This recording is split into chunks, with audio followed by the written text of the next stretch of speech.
Now we're looking at the Goldenrod pellet. As you can see, it has a larger metal tip. It has a plastic skirting there. As you can see from the target, I was really encouraged. Our first 3 shots were right there, and then it kind of spread out there to the right. I was kind of disappointed to see how it opened up. Velocity was a high of 902, a low of 853, an average of 874 with a difference of 49 feet per second. That's a fairly large spread. But for a synthetic that kept it pretty much in the black, it's not bad. I mean, that's better than I've seen. And also you can see that we didn't have any keyholing. The pellets basically spun true and hit the target true. So it looks like the Goldenrods, which actually are a 9.5 grain pellet, they're not lightweight pellets, they're actually pretty heavy for a lead-free pellet. They did pretty well.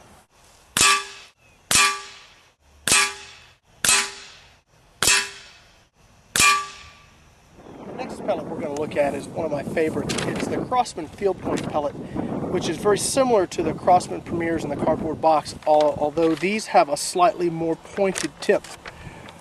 This shot group was interesting. We did have kind of a dud. I'm guessing that there's either something, the gun misfired slightly, or something was wrong with the pellet. But this one hole here, I'm rejecting this one because that particular shot only went 835 feet per second. Everything else was in the 900s, so I'm thinking that there was either something wrong with that particular pellet or something just happened, it didn't seat right or whatever. But as you can see, the rest shot groups are actually pretty decent. It's about 1.5 inch group at 20 yards. Frankly, it can be better, and I have shot better. These pellets I found to be very consistent. It gives us a good velocity in this gun for lead. You have a high of 935, a low of 909, an average of 919 with a difference of 26 feet per second. The Crosman field point pellets I'm a real fan of. They're inexpensive, you can pick them up at Walmart, and I've found the quality to be very good. I've had a lot of guns that they've turned out to be the pellet of choice for accuracy. So we're going to look at a few more pellets here.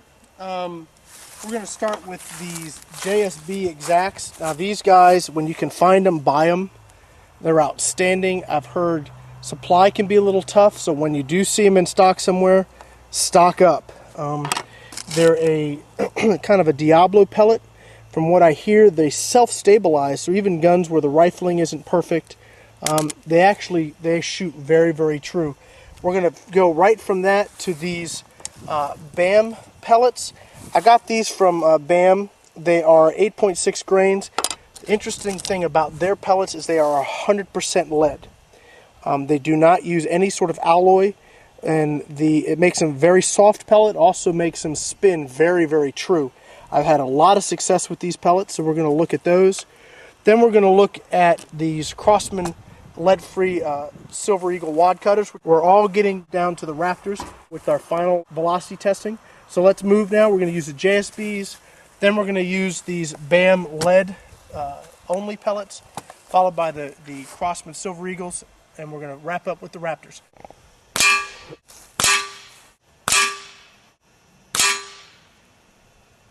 I think the JSB is probably going to be our best group so far. Our grouping is pretty decent. We can see it's, maybe 1 inch or so. Velocity was good too. It had a high of 874, low of 824, an average of 857 with a difference of 50 feet per second. That's a fairly large spread. I don't particularly like how the distance there. When some of these other pellets only had a 19 or 16 feet per second spread. We're going to jump right to our next pellet. Here we go.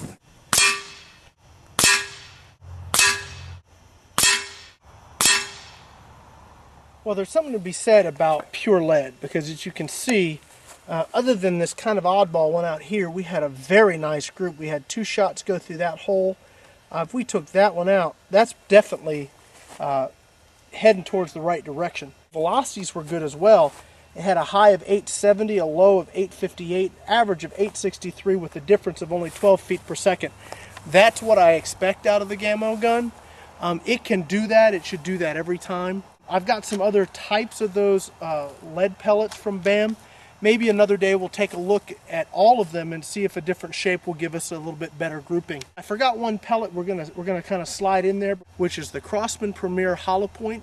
Love that pellet. I've often found it to be the best pellet in a lot of different guns.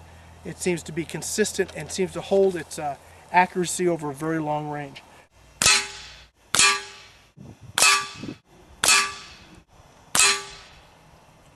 Okay, here we're looking at a group that we just shot with the Crosman Hollow Point pellets. As you can see, we had 2 pellets go through that hole, 2 pellets go through that hole. We had one hit a little bit low. All in all, I think that's going to be our best group so far. The Crosman Premier Hollow Points are my favorite pellet. These generated a high of 897, a low of 839, an average of 874 with a difference of 58 feet per second. That spread is not typical. I don't know what happened with that 839 of a low. But in any case, even then, the group still stayed pretty true. The Crosman Premier Hollow Point's great pellet, and at close to 900 feet per second, I think that's really going to be the sweet spot with this rifle. We got a couple more pellets to try, and we'll be wrapping this up.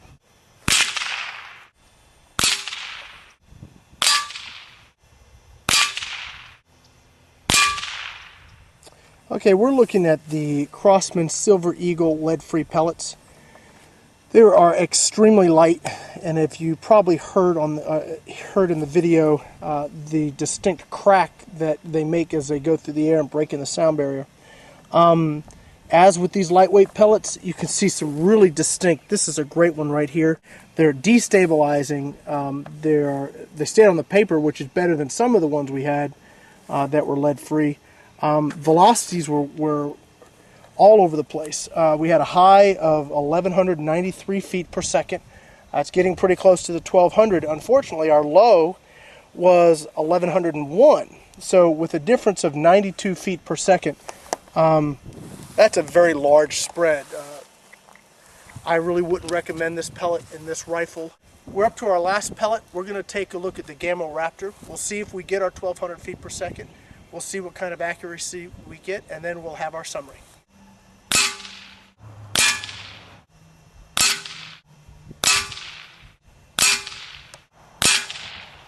So here's our final pellet of the day, the Gamo Raptor. Not only did the Raptor shoot pretty good, velocity was good, consistency was good. I may have to eat my words a little bit here. We had one flyer over this way. I don't know if I pulled it or what happened, but as you can see, check out this group right here.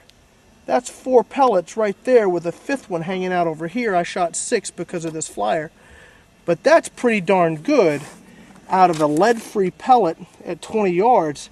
I don't see any keyholing. I see them hitting the target true. Velocity was outstanding. We had a high of 1106, a low of 1090, an average of 1096, with a difference of only 16 feet per second. As I'm looking back through our shots today, there were only a couple pellets that did better as far as consistency goes. I don't know of a single pellet that did as well on at least a 4-shot pattern as the Raptors did. It looks like the Raptor's a pretty good choice for this rifle. Maybe not with every rifle, but at least with the Gamo Hunter 440, it looks like I'm going to be investing in some Gamo Raptor pellets. As far as accuracy goes, looks like the Raptor's pellet choice. Thank you all for joining us today. I hope that you found this informative. I know I did. You can always visit us on our website. It's www.airgunweb.com. If you have comments or suggestions, please email them to editor@airgunweb.com. We're going to be looking at some other rifles. We've got some other things I'd like to show you. And it really was a great day, and I'm very happy that you guys have joined us today.